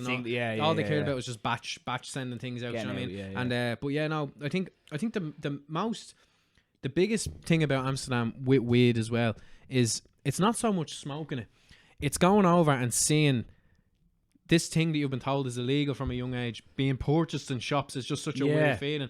And then the nightlife is great. It's just real chilled, and like the smell of the air, everything. Amsterdam is still, it is a great place to go. That's what I said. I'm going over, and I was curious to see, because I wasn't into like the predominant things over there. I was like, will I even enjoy it? Yeah, but no, definitely. It should be. It will be a good. It's just the whole, as I said, the whole vibe of the place, man. It's just the smell of the air, the trams, everything, the bikes everywhere. There's bikes everywhere. Like, just be careful, because I don't know how many. I got a smack of a bike one morning. No, to be fair, I was blazed. So I was walking out of the hotel, and me and my mate I just smoked a joint, and there was a fucking fella cycling towards me. This big. Do you ever play Sleeping Dogs, the Xbox game before? It's No, like I GTA. haven't, It's no. like Chinese GTA, right? But this fella was like someone else Sleeping Dogs. Some big built Chinese fella on a bike, right? And he just went, and I just felt this big shoulder. I was like getting a fucking smack of a baby elephant, right? Just boom. And then he just gets off his bike, and he was just like that walking towards me. They hate when you walk out in front of the bike, so be careful, because they just think you're. When they see us, they just Tourist, think stoned Englishman. That's all they think. They don't know. Like, and I've been in coffee shops before, and they're like, yeah, next. And then I'm talking to them, and they're like, "Where are you from?" I'm like, "Ireland." And then like the whole thing changes. They're like, "Oh no way!" Yeah, they're like Irish. I love Irish people, because they just think like. In fairness, I don't have any of this kind of fucking 1916 hatred towards English people. Do you know what I mean? I have a laugh, but it's like a lot of English people, when they go on holidays, they are very rowdy. Do you know what I mean? And Right, I've seen that as well. I've been to Zante, and there's a lot of kind of. That's just, it, yeah. like, And I suppose it's them sort of people that ruin it for the other people. Like, big time, again, like there's plenty of English people that are grand that go and away. there's It's like weirdish. and It's there's like plenty of Irish who and are we feel like rowdy as that's well. the thing. Like, you can't like put everyone. I'm a big believer in that. Like, you can't put everyone under the same. Definitely not. Paint them with the same brush, yeah. Yeah, exactly. Yeah. Definitely. No, that's one big thing, and I think like that's just the same as racism. Then, do you know what I mean? If you're gonna do that, if you're gonna think everyone is the same as their counterparts, it's the same as racism. Do you know what I mean? No. So you can't do that. But no, Amsterdam is beautiful, man. Honestly, I'm looking forward. It's to great. It, When are you going again? August, yes, first weekend in August. Nice time to go as well. It's only 2 nights, you know. Sort of way. Where are you staying? Do you I know? haven't a clue, to be honest. Yeah, because I've been there 6 times, and like I stayed in the same place 3 times. It's called the Tropen Hotel, right? And it's kind of on the outskirts, but that's my favorite because it's just good, it's just weird. It's like a 12-story. When you look at, you ever see the pictures from the like post-Soviet Union countries, like in the big massive apartment flats? It looks like it was in the Soviet Union, even though Holland wasn't in the Soviet Union, and it just looks like a big Soviet building from the outside. You're like, this isn't going to be nice. Then you go in there and you go up to your room, and the view of the whole city you have, amazing, like, it's cheap enough as well. But no. I don't know, a friend of the Dylan that I'm going over with, like my friend, we're going for his birthday, but like he booked the hotel there, so I actually don't even know where it is, to be honest. You'll definitely enjoy it. Weird or not, and I mean, at the end of the day, if you don't really want to smoke, you can always just eat half a brownie or something and walk around. Enjoy yourself. Go to one of the museums. But no, I remember I went. Me and me mate got the scooters over there. Me and me mate Colin the last time I went. The time that I didn't smoke weed, because I was doing like every other time you're like, oh, we have to do this. You never get around to it then. No, because you're just stoned all the time. Like I remember, like from every time we went over, it was the 6 o'clock in the morning flight over and the 11 o'clock at night flight home. Yeah. It was 3 nights I'd stay there. I'd land there at about 7, because you get there. If the weather's good, you get there in an hour or less. So I land there at about 7. Coffee shops open at 8. Well, some of them do anyway. So coffee shops open at 8. By the time you get the train to Centrum Station, you go straight across into either Picasso, or if it's the only one open, Bulldog, and that's it from 7 o'clock in the morning to about 3 in the morning, just smoking a stupid amount of weed for the 4 days, and you just forget why you're there. So you never really got as I said, you didn't get. You don't appreciate it when you're smoking so much. But when you're smoking, like, now don't get me wrong, when you go and you just say, right, I'm just gonna get really stoned the whole time. Yes, it's really fun. Do you know what I mean? Because you're eating all this food. I suppose that's what you're going for, though, isn't it? Exactly. Like, At the time, I was smoking. Like, and the thing is, I brought a mate over with me, who had no tolerance at the time. Right. At the time, I was smoking a lot, and anyways, at the time that I went over, voice crack. It's not a podcast without voice crack, but I was smoking a lot at the time that I went over with me mates, and I think it was the 3rd time I went over. Maybe it was the 4th. I'm not sure, but it was one of the times I went over. And I remember, like, I was just smoking all day, and my mate had to go to bed at like 5 o'clock, 6 o'clock in the night, because he didn't smoke much, and he was keeping up with us. But then we were in the coffee shop, and he was like, I need to go to bed, like, and I remember going back to the room, and I'm gonna make a few podcasts with Amsterdam story times, because mad shit happened over there. But I remember going back to the room, and he was in the room, and I thought he was watching telly or something. But I know this is only about half an hour after he left the coffee shop, and I started hucking his phone out of it, because like I hadn't got a key, obviously, because I was bleeding. So I gave him the key. So I'm there, like, I'm not joking you, I was slamming the door, and there was nothing. He was I could actually hear him snoring, and like he was just in a coma. And then I had to go down to reception, open the went to her. I was like, I need a key. My mate's upstairs asleep, and she was like, all right, no worries. And like in a coma, literally. So I went upstairs, and then I opened the door, and the second I opened the door, he puts his head up from the pillow, drilled there, and he's like, what? And I was just like, I was like, I'm at to giving him brain damage, for fuck's sake. But so you will really enjoy it. But I think that's the thing as well. I've done that with weed, knowing that it's not it doesn't have to be like things can be enjoyable without. The same way with Gargle, it's like you can have a really good night out without drinking. Do you know what I mean? If you want, you can. Like that's the thing. Yeah. Big time. Yeah, dead right. Yeah. And I think it's like obviously like it depends on your personality and stuff. I'm a people person. I can talk to anyone. That's what I mean. Yeah, I'm sure yeah. you're the same. You can talk. You can talk to anybody. You've a gift of the gab, as they call it. And like I think like a lot of people drink so they can socialise and so they can enjoy themselves. But if you can do it without drinking, it depends the environment. That's what I mean. It comes down to the environment you're in, obviously. Like, big time, sort of way. But like I suppose if you're comfortable around people, I think it's you don't exactly need drink. Big time. Yeah. Now don't get me wrong. Love a few points and all sort of. Yeah, they're lovely. Yeah, and no, it's grand. Like that's the thing. So again, I suppose I went to the pub for the first time there the other week, last week there. Yeah. But it was mad. Different, isn't it? It was different. Yeah, it was different. Yeah. I went up to the Cock and Bull last week. It's different. It's not. What's that like? It's on an average Saturday. It's all right. There's a few chars walking around. If you know what I mean, like few shape throwers. So like we don't know the north side from Yards from Elliott, you know, sort of way. Like I really don't, you know. And I've only ever really drank out here once. At that time I was out in Wrights. I wouldn't even call it'd be that, sort of like it'd be a little bit similar to like the older Wrights crew, as in like, or the older Wrights group, where it'd be like it's a late bar, isn't it? It is, but it goes on till 2:30 when they play me with the DJ and all, so it's good. Like it's good. No, it is a really good laugh, and the smoking area is nice and everything. Like it is good. Like so it's a different it's a different atmosphere now with everything going on. At the moment there's no music or anything, and there's only table service, and all like everyone's wearing masks, and you have to get food and everything. So I mean, look, safety's priority with this coronavirus stuff. So like, if you want to go to the pub and you have in your head that I want wings and I want 2 points, lovely, go. But if you're going to the pub and you have in your head, I'm going on the Gargle with the lads, then don't go, because it's not that. It's not that at all. Like it's not. It's you're gonna get a different. I think all in due course though, isn't it? Like I can't see big it. Big time. 100%. I mean, eventually everything is gonna take off, and I mean, a lot of people are saying, like, I was listening to the Blind Boy podcast. I'm not sure if you've ever listened to him. I've seen it, but I haven't listened. You'd really like it. It's I can tell you, like, he talks a lot about kind of like mentality and goals and stuff, and then at the same time he talks about like what did he compare? He compared like the progression in art during the Industrial Revolution. He compared that to the evolution of a moth. Now I know that sounds weird, right? But like right in the Industrial Revolution, there was a artist, I fucking forget his name now, but he lived in Birmingham, right? And Birmingham was obviously in England. Yeah, it was a very industrialized place. Walking city, like big time, and like just coal every. We're talking about the 1800s sort of, or 1700. I think it would have been end of 1800. I'm not 100% sure when the Industrial Revolution was. I'm not. You could be right now. I think I have the dates. I don't know. I don't know. But I'm just going off what I think it is. Yeah. But anyway, during it was when the industrial kind of rise was on with the factories and the coal and everything, and just everything was just like pollution was at a high.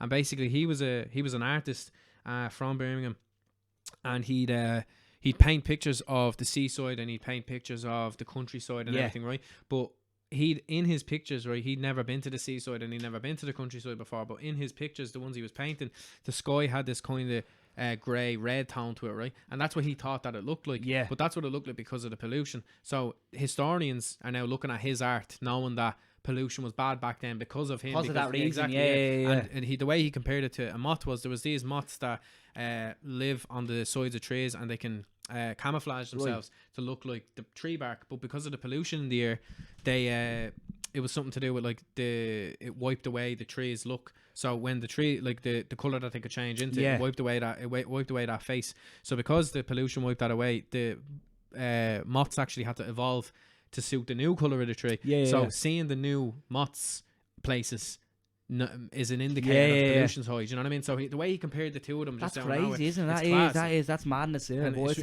it's information like you don't really come across every day. And you don't really need. You don't really need, but it's great. It's great. I love all that. It's a bit of escapism as well. That's what he says a lot. He says, like, if you're even if you're in a rut or something and you're listening to him just compare these wild two things in his hilarious accent, wearing a bag on his face, it's like, I actually see that on Spotify, funny enough. That's where I listen to it on. Spotify. I'm gonna start uploading mine to Spotify as well again, because I don't have Tony's uploaded, because I need to convert it into MP4, because I don't have it. I just have it in the whatever file came with the the recording of this. That's one thing as well that I was gonna touch on at the start, but I never did.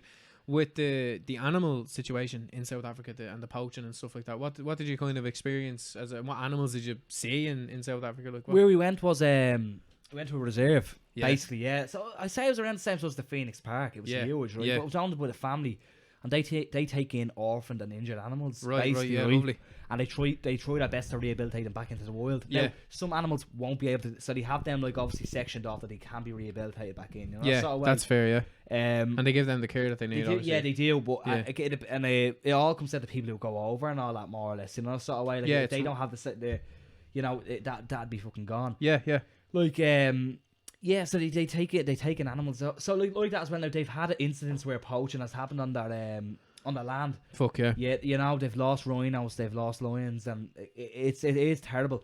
But again, like back to the poaching, I think. Sorry, my neck is absolutely stiff as fuck. Yeah, no worries. You'll see me rubbing off. If you want to pull that chair up forward. Now it's just me. Yeah. Actually. But yeah. So like they have sorry, where was it? Yeah, The poaching.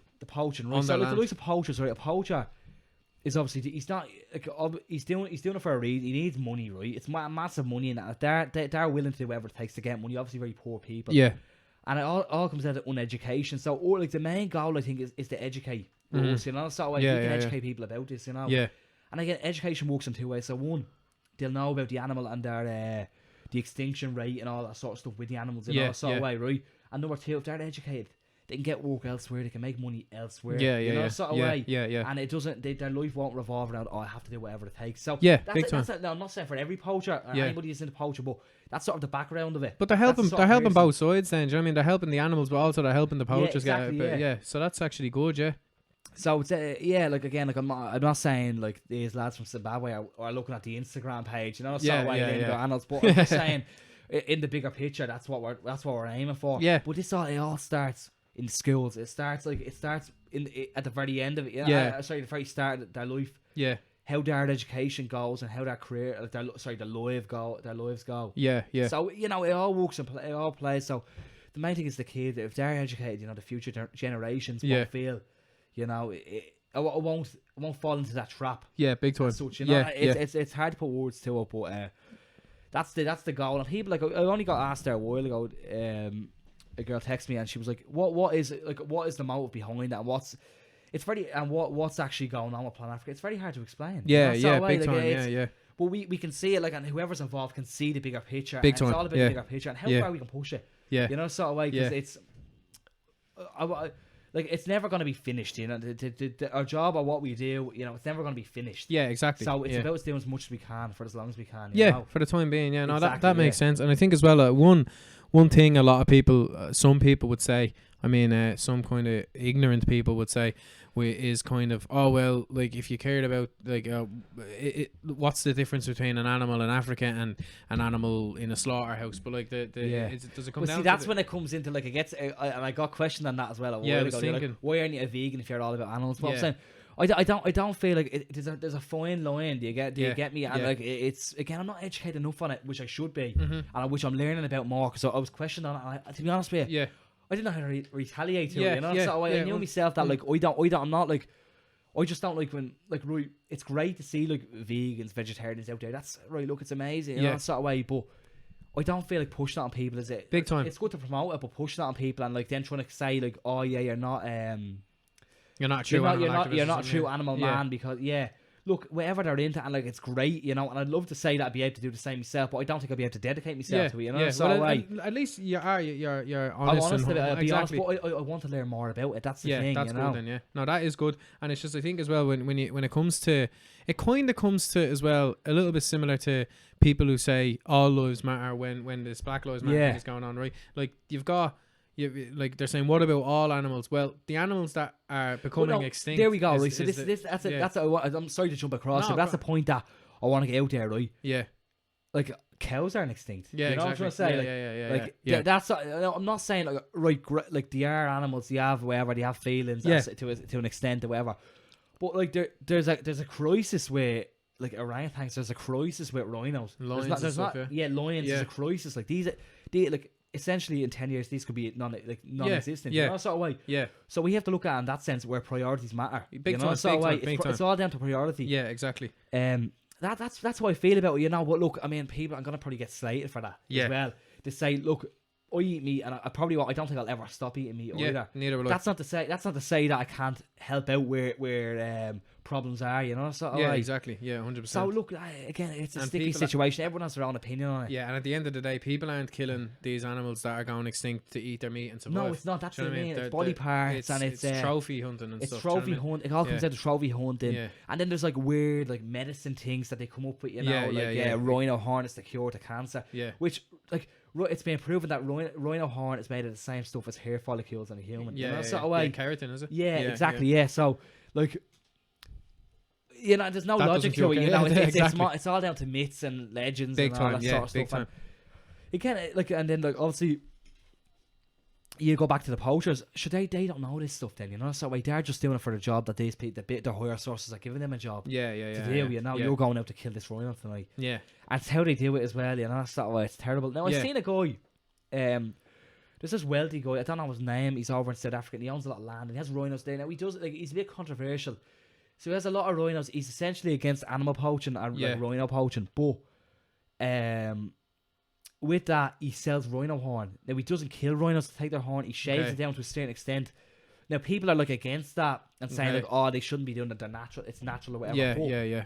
it's helping the whole system. It is like it's decreasing the level of rhinos that are getting killed. Yeah, you know. that's So, good away, then. so Yeah, to they don't away, need to be killed for we the have to horns. move, Then, yeah. people have to move with the times. You know, Big time. you know, and it's wrong. Don't get me wrong; they're a natural animal. Obviously a natural animal, but it's their natural feature. But again, moving with the times is a big thing as well. Yeah. You know, so away. Like, And if like- that's the way forward. So be it. I think it's not Yeah. a bad way forward Yeah. either. If you can satisfy both ends of the spectrum, you yeah, know, like- people are always going to get greedy and they want to kill the rhinos to get Yeah, the full yeah, amount of rhino big horn. time. Yeah, But if it's going in that direction where that like these guys that own them, Yeah. own the animals, are shaving the horn off yeah. to give. Sure, so be it. It's helping Exactly. both sides of the spectrum. It's sort of like as well, like going back to kind of 1916 rise and stuff. Like we gave 6, so we didn't have to give 26. I mean, like we gave like it's compromise, isn't yeah, it? exactly. Yeah, You're giving a little to keep the evil at bay. You know. Yeah, well, I suppose. Yeah, yeah. But again, there's serious similarities to it. You know. Yeah, no, I 100% agree with you, and it does make sense. I mean, me personally, I wouldn't. I think that makes perfect sense. I don't think that's. I don't think that's bad at all. That's what I You know mean. what Like I saw a logic to that. Mhm. You know. Yeah. I saw a logic to that to see the numbers go down and all that. You know, which it is going down. It spiked there. It spiked about 3 or 4 years ago. Yeah. It was out of control. Yeah. I'm just talking in rhino terms. In that sense, but like it's going down gradually. Yeah, that's good. then. Due to all this sort of stuff as well, you know. So Yeah. and education is a big thing as well. Yeah. And there's great organisations out there within Africa and Asia and all that are protecting these animals. Yeah. Like, there's a lot of like ex-military guys that are going over and doing terms over there just for the love of it. Yeah. It's all voluntary stuff. That's what you They're need. going over doing anti-poaching, you know, Yeah. patrols and then like a lot of stuff like we would have did over there, like taking away snare traps and all that. Yeah, Snare yeah. traps are basically they trap the animal till they die. Like they'd be massive like with lions and all. Yeah. Another thing with lions, they'd like a lot of these places like it's the way Africa is grown at the moment, or South Africa is grown at the moment, like Yeah. be fenced off, you know, be big parts of land fenced off, and people that fuck over like poison meat, kill the lion, they come back the next day, the lion be dead and they take it for the steak, Yeah, you know? yeah, So like yeah. so there's these anti-poacher patrols that go out and do all that, so it's great to see. No, it is. It is big time, and it's great to hear as well that there's good in the world. Do you know what I mean? Because there is, and there's a lot of people that feel passionate about this. You yeah, know? no, that's good. You yourself And included. like, it's do you know trying what I mean? to find the right, because there's no limit to how far this can go. You know, Big time. Yeah. No, I know what you mean, 100%. And I think it's like you're fed a lot of things about how horrible the world is on a daily basis. So it's good to hear that there's actually actually good in the world as well. Do you know what I mean? Definitely. Yeah. Well, that's it. Yeah, and it's just about getting out there. Yeah. Well, yeah, we're back at the Africa talk now. It's great. It was great as well. The fact that you use your initiative to start up a group like that and then to go over was. It's only the classy. beginning, though. That's what I always say. Like, That's and good, I feel yeah. like it's all progression. Like, I'm one person. Right. The one thing about me is I'm never satisfied. That's good though. No matter what. Yeah. You know, so and it sounds ungrateful to an extent, Yeah. but I'm never ever satisfied with what, Yeah. you know what. Yeah. So I always want to build. Yeah, build. yeah. And it can be my worst enemy at times as well. Yeah. Because I can never be like. No, don't get me wrong. I do get like happy. I'm delighted with this, whatever, you know. So way, Yeah. but the next thing is what's next. What can I better off this, you know? So Big time, yeah. but things like that, obviously. But Yeah, it's grand. Like it's like that with anything with me. Yeah. The whole like never satisfied thing. And people say it's a great attitude to have.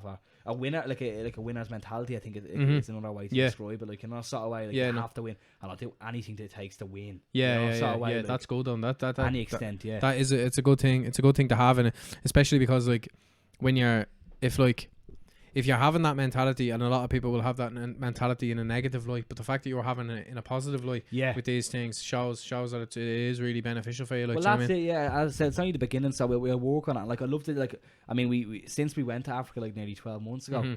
It's just it's exploded since then. Yeah, so I'm looking forward to the next 12 months. You know, so away. Like, of course. We're planning it out. And like that as well, it's a great fucking team. Yeah, it's a great team of lads. Yeah, no, that's good. And so what's at the moment? Are you just is the club back open? The boxing club is it back open at the moment? It'll be back open. I think it's next week. Next week or the week after. I haven't a clue. They sent it in on a WhatsApp. Yeah. But I've been just doing my own bit. Like I mainly got into the running because we're doing a charity run in September for PlanAfrica. Yeah. Well, it's for a few different, few Irish charities involved, and then PlanAfrica and whatever we have going over and go. The orphanage over in South Africa as well. Yeah. But so it's 100k in 24 hours. Right. Run, walk. Right. Yeah. So that's the big one. That's the main one. There's a few different challenges, and look, anyone can get involved in this. I'm gonna be advertising it throughout social media. And are you is it collective 100k or is it's 100k each? Yeah. Jeez, that's heavy. In 24 hours. Yeah. Then there's another one that's 100k over 7 days. Run, walk. Which is quite doable. Yeah, I think I've seen it. What was it called again? It's called For the Scum Challenge. That's it. Yeah. Back to the top. I love you, Jenny. Yeah, we'll be on horrific truth next. That's it. Yeah, but yeah, now you'll have to change the name of that. the Pizzagate Challenge would be called now. But that's September. We were actually originally meant to do it next week, but just with everything going on, it was very hard for people to train for it.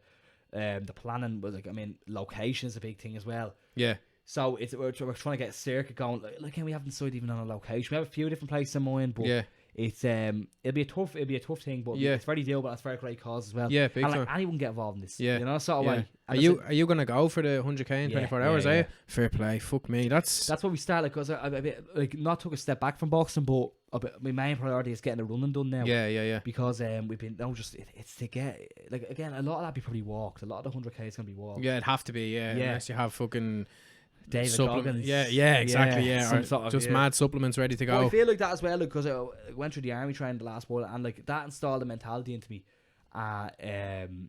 It's like you realise how much more you can give. Yeah. Sort of way. I never knew it's mental fitness more than anything. Yeah. You can when you realise how much more you can give. Yeah.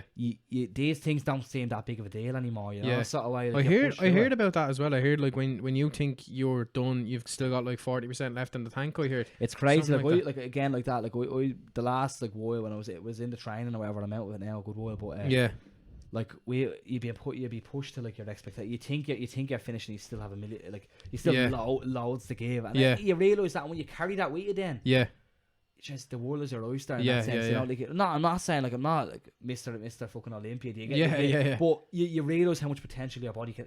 No, that's good though. That's good that it had a long lasting effect on you. And was the army training the hardest thing you've ever done in your life? Would it be worse? Yeah, I'd be up there. It's I suppose it's the duration of it. Honestly, it was probably one of the best 6 months of my life. Yeah. Genuinely, and I can't rate it. If anyone has any interest in doing it, I'd highly recommend. My mate Robbie is hopefully going to the army soon. Yeah, he's honestly, it's amazing.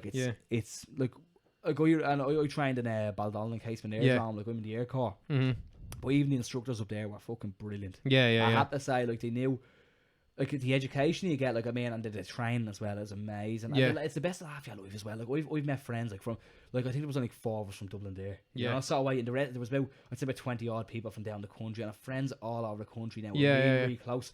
You're living in a room with people for 6 months straight. And the bond you build, the laugh. Was it sort of like going back to school in a sense?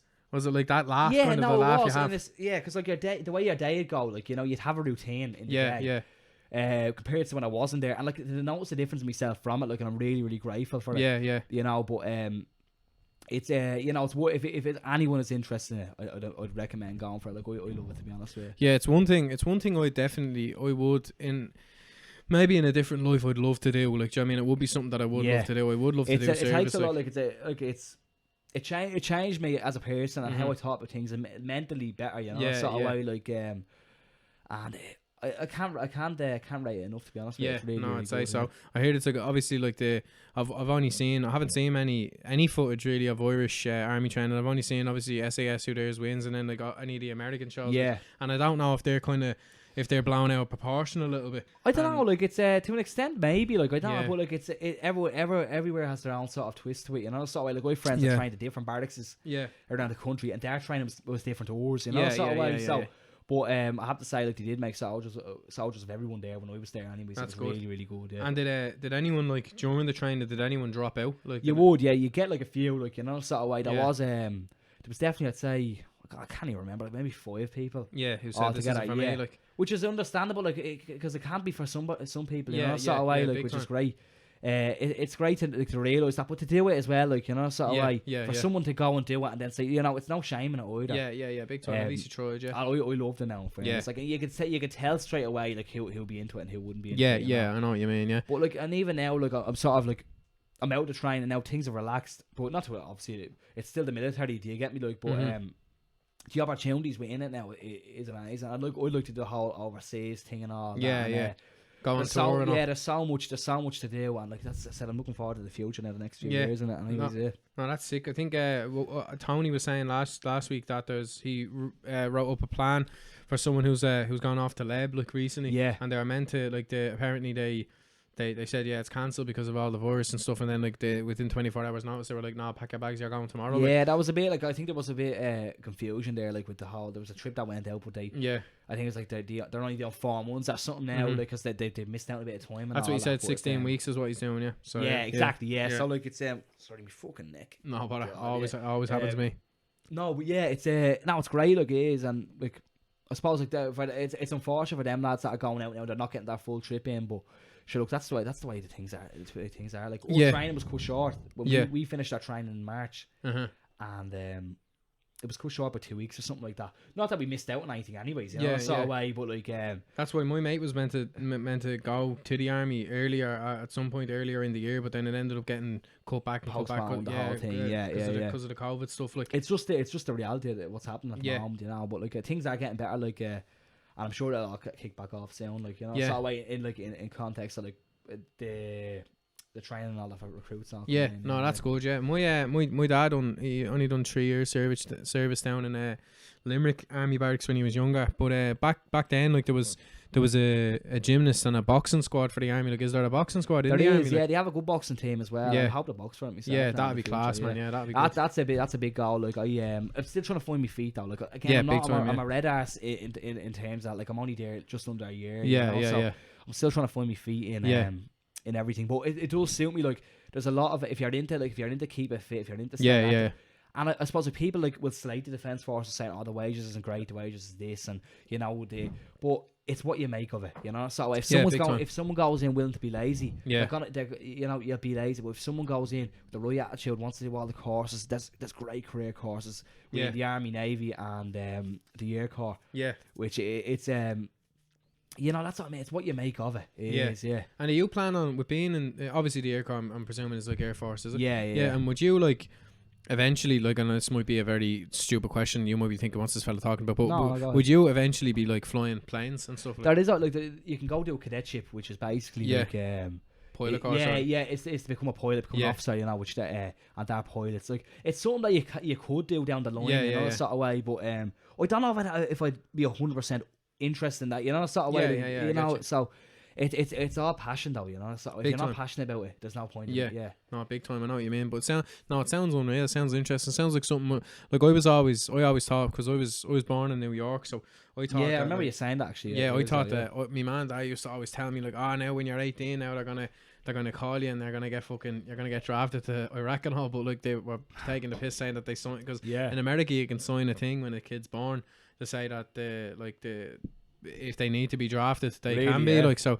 Well, apparently, like, do you know what I mean? I haven't really looked into it much. It's just what they tell me. But they said like, now when you're 18, you're going to be drafted. Now I don't know if it's that case anymore, but I mean, with the way Americans gone now, the fucking last thing they need is more militants. They need God. Oh God, to be honest, the things that are happening, it's crazy, isn't it? Mental, man. Yeah, it's just the fact that I feel like they're constantly just on the edge of a global collapse. Like, it's just there's just something it's just they're tipping point away from just breakdown. I think it's like the bravado of it. Like it's one place I don't think I'd ever like to live. Though. Yeah, I'll no, be honest, no, with you, I don't. No, you know, and I know everyone's like, the American dream, or living in No. America would be great. I don't think it'd be. I think it'd be, you know. No, I would rather live in Tenerife. I love Tenerife. Like that'd be my dream You place. actually, yeah. Or Amsterdam. I'd rather live in Amsterdam rather than like America. It's just the healthcare is fucking disgraceful. Like if you don't have health, if you don't have insurance, you think it's like every time you like when we get an ambulance and the fire brigade here is free.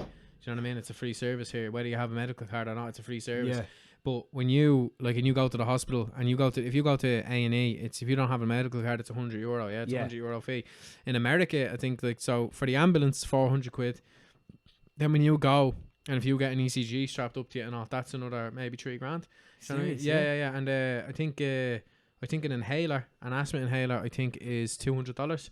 Like, I know I have asthma, and like asthma inhalers here are half a fuck all. Do you know what I mean? But $200 over there, like the healthcare is disgraceful. I think they're like it's a country full of very angry people who like to blame other countries for their fuck ups. Do you know what I mean? And like I don't know. Like as I said, it's there's so many layers to it. That's the thing. Big time, yeah. There's just so many. It's like layers, a Shrek film. Yeah.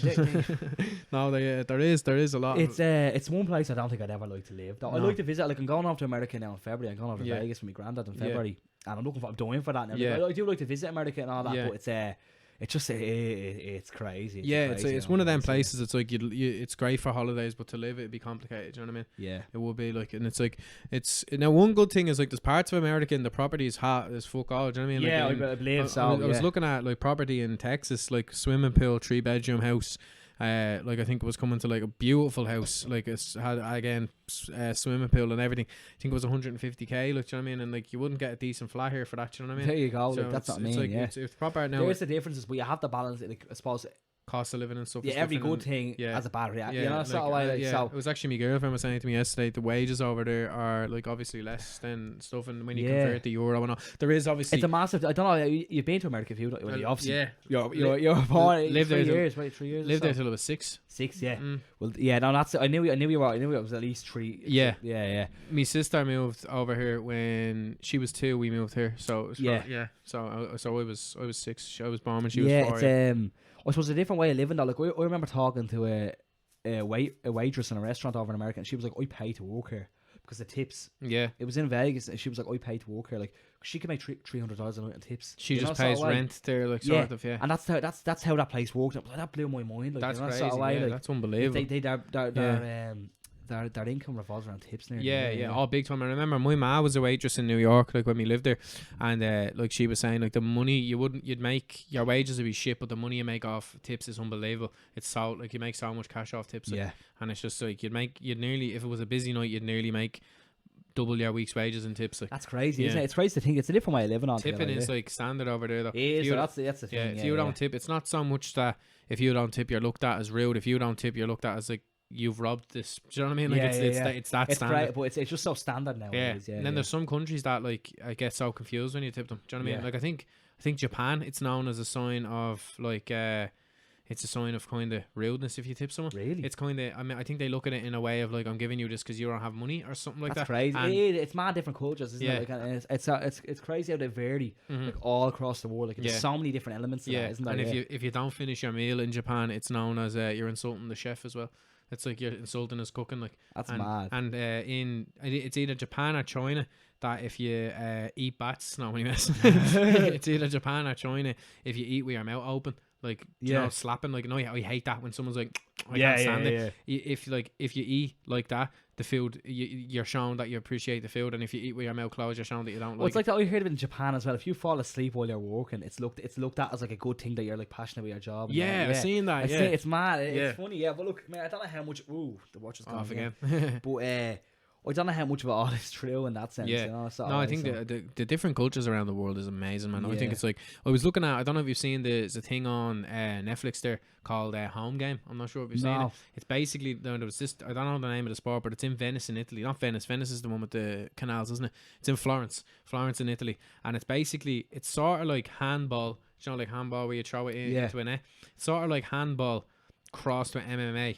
Right. But it's all bare knuckle, and it's fought in it's played, so to say, in a Coliseum type of arena, and I think it's 21 against 21. I could be wrong, but it's definitely high amount High of numbers, players. yeah. There's only 2 games allowed a year because it's so violent, and there's just a semi-final and a final, and there's only 4 teams in the whole tournament. Like, it's just Yeah, that's 4 crazy, different yeah. districts of Florence.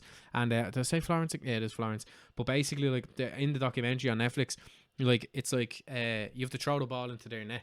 But like, if you're running with the ball, someone can punch your head in while you have the ball. Like, there's no rules, but like, there is an element of respect to it as well. Like, Yeah. I was watching one, and there was a fella on top of another fella, just like ground and pounding him, and then he goes, wait, me rib, and then he just got up straight away. He was like, yeah, all right, like, do you know what I mean? It's not just barbaric, Yeah. but no one in the sport, right? I say it's not barbaric, but no one in the sport gets paid. No one gets paid, right? And they're all bouncers and all, and they just go out. They probably enjoy that. They just love fighting. Yeah. Like, ever see them like crazy Russian MMA, like, I don't know, side thing, you know? Yeah, ever see like yeah. them, and they're like in like this arena, there's Yeah, fucking this 20 red people, arena or something, yeah. and there's like fucking ladders and everything. Yeah. But yeah, it's crazy. Like, it's mad to look at Mad that sports, stuff. man. Yeah, Honestly, but I think like the I just like to keep to the standard stuff. yeah, exactly. So, Just boxing will do, like, do you know what I Yeah. mean? Or MMA at a push. But you actually trained MMA for a while, didn't I you? did, yeah. That's Yeah. what I took a break from the boxing for a while. Just it was actually 2018. Yeah. Switch it over a bit, like. Because I was at boxing for so long. Like, I was boxing at least, like, I'd say 7-8 years at that stage. Yeah. And I was saying, you know what? I've never tried MMA. I've always had an interest in it. So Yeah. I said, no, I'll look at it, like, you know, I'll have a look at it and see. I did 6 months of that. Now, look, it's a great sport to respect it, but I don't think I'd have an interest in actually doing it. Yeah, you know? there's a So, lot to like, it. There's a lot to it. Yeah, do you know it what was a very humbling experience though, because I was saying, like, for people like I went up to an MMA gym, and look, I would have been like one of the top strikers there because of the boxing Yeah, background, of you know, course, because their striking isn't really on par with the boxing. That's No, just being outright. No, it's not. And I went up and I was doing a ground class, and these guys that was sparring with, like, you know, stand up fighting, I was beating them. They were fucking mauling me on the ground. I was like, I was sitting there to myself, I was saying, Jesus, yeah, this is fucking, Yeah, different ball game. yeah. And the thing I don't think as well, that I the reason why I kind of don't like it as much as kind of the singular sports on their own is I trained Muay Thai for a while, and well, in and out of it, I didn't really train it properly consistently. But Muay Thai it's probably in the round. If you had to ask me to pick a combat sport I love the most, it'd probably be Muay Thai. I love it. Well, Like, I think it's the most underrated sport. Yeah. Like, it's massive, obviously, over in Thailand and all it's a that. national sport, yeah. But like, I mean, I don't know how it's not box office stuff. Yeah. Like, I don't know how it doesn't sell on TV. Yeah, Because yeah. it's fucking exciting. It's amazing. Like, if you watch Muay Thai, you know. It's because there's so many of it. Most Muay Thai fighters have, I think, a career of 300 to 500 fights or something like that. I mean, they'd be 16 and have 150 fights in Yeah, their belt. that's you know? it, So literally. away, like, you know. Yeah. It's and they don't. I believe they don't spar that much over in Thailand because they're fighting so often they don't really need to. Yeah. And the thing is as well, that with MMA, it's like if you're going in on a Monday and you're doing striking, and then on a Tuesday you're doing groundwork, and then on a Wednesday you're doing grappling. Yeah. If you're starting with that schedule, you're going to improve a little bit in each one of them. But if you're going in, You're not specific to one. Exactly. Yeah. I think if you're specific to one, it makes you better. Then, do you know what I mean? Like, if you train 5 years boxing, 5 years BJJ, 5 years judo. I feel like a lot of the older lads in MMA have been like that because there wasn't really the resource back in the day. Yeah. For that, so like they all have like a specific background. Like they're either a kickboxer or they're fucking they're a grappler, and they're very specific to that. Like the newer generation, I look at, and they're I'd say dynamic, but they're not specialised in really anything. No, you know? a lot of them are carbon copies of each other as well. A lot of them, they all try. I feel like they're going off all the one image now as well. They all try to go for the McGregor stance as well, and it doesn't work for them because they don't move like him. Do you know what I mean? But it's look, I'm not gonna sit here and like slate lads that are trying their best to, you know, fight and come up, and but I feel like they're all mimicking the same thing. Well, not all of them. Like, we're back to that. Like, everyone under the same brush. Like, you know, big time. It's not like that. It's like a lot of people are trying that though. The whole like McGregor stand. But it's only works so much. You know. For like, obviously McGregor, like, he's great at what he does. Yeah, exactly. But people need to find their own place in big it. time. But again, it's like a loss of direction as well, because everyone, this works, let's do this, you know. So this is unexpected, but we ended up fucking recording for way longer than we thought, which is always good. I mean, it's better than exactly. It's better than us recording for 10 minutes and then being finished. Like, do you know what I mean? Yeah. But I think as well, just before we come to the end, I just like to, since we are talking about MMA and stuff, I wanted to just ask you just real quick, if you had to between the two, what was more vigorous training, MMA or boxing, like, or army training? Actually, out of the three, I suppose like the army is completely different. Like, in that sense, yeah. So like I'd say like between the boxing, the army is complete. Like it's obviously now like more psychological training than it is. It covers all aspects of those. Yeah. But, between the boxing and the MMA, like I'll be biased to say the boxing's a lot harder in in terms. I don't know. Even though there seems to be a lot more information in MMA, the boxing's a lot tougher. Man. I think they just did the mentality and the training. And it's just pure endurance as well. Do you know what I mean? It just is. And it's I feel even though I like that as well when I say that, like, because the MMA obviously like you have like your ground game, your kicks, your strikes, all different strikes, everything, you know. Yeah. But it's more physically demanding the boxing. So I don't know. Look, again, I've trained both of them. Not as much MMA as such, but the boxing for me anyway, it blows out of park. Takes the cake. Yeah. No, that's good. And just before we finish up, is there any kind of immediate plans you have now for Plan Africa and everything in the as of now, like future? what we're working towards now is the For the Scum challenge, the run. So that'll be in September. Like, keep thinking of what I said at the start. Yeah, God, yeah. Now, pizza. Pizza. Yeah. No, anyways, but the For the Scum challenge. I don't know. Yeah, that's really it. Like, well, obviously we had the big Africa trip planned for next month. Yeah, that's not till next year. Of course, yeah. We're talking about doing something for like the famine in Yemen. That's a big deal for us at the moment. So maybe that could be something towards Christmas time. Class, yeah. The end of the year. But like as of now, the big run thing is it's a main goal, and it's what we're working towards at the moment. Yeah. No, that's good. So that's more or less it. Yeah, for the next while, anyways. Yeah, and then we'll work on Africa now next year at a certain point when everything's calmed down. Like, you know? But it seems to be all coming together, and I want to as well. Like I know I thanked you at the start, but and for the viewers, there will be a lot of interactions with Cameron in the future. It'll be I'd like to be a part of Plan Africa, and I'd like to help out as much as I could. Yeah, no, 100%. We were talking about that as well. 100%. And when he's setting up his podcast for Plan Africa as well, they're setting that up soon. So I'd like to be involved in that, and it'd be good. You'll be seeing a lot more of him, and hopefully you'll be seeing some of me on his podcast as well when he has it set up. Yeah. And I'll leave the link to Plan Africa in the description, or their name on Instagram, and again follow them, or they'll have your gaff burnt down. But by the poachers that we have on the speed, just in case, we just keep them sweet. But no, thanks for coming on. We appreciate it, and hopefully we'll have a part 2 soon enough. But definitely, that's it. Thanks for listening, everybody, and like, subscribe, and all the rest of it. And we'll catch us next week. Good luck. Mind yourself.